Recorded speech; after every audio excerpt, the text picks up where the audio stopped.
देवेंद्र फडणवीसांनी संघ मुख्यालयाला भेट दिलेली आहे। सरसंघचालक डॉक्टर मोहन भागवतांशी फडणवीसांनी जवळपास 15 मिनिटे चर्चा केली। मतदान केंद्रावर कार्यकर्त्यांची चर्चेनंतर फडणवीस संघ मुख्यालयामध्ये गेलेले आहेत। याबद्दलचे अपडेट जाणून घ्यात रजत वशिष्ठ आपल्या सोबत आहे। रजत, जवळपास 15 मिनिटे चर्चा झालेली आहे फडणवीस आणि मोहन भागवतांमध्ये। चर्चेचा काही तपशील कळू शकलाय? तपशील तर अद्यापपर्यंत बाहेर आलेला नाही किंवा संघ किंवा भाजपमधूनही कोणी या संदर्भात सांगितलेलं नाही।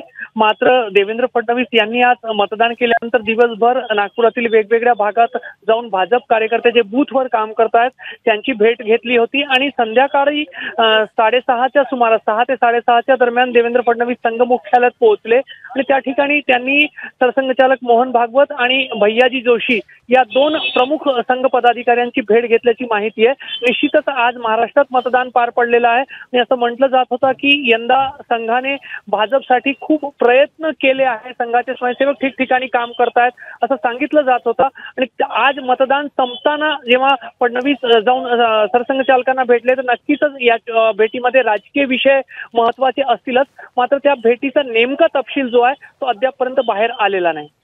रजत, धन्यवाद दिलेल्या सगळ्या सविस्तर माहितीबद्दल। आणि यानंतर आपण माझा सहकारी विनोद सोबत पाहणार आहोत राजकीय शोले। एबीपी माझा, उघडा डोळे बघा नीट।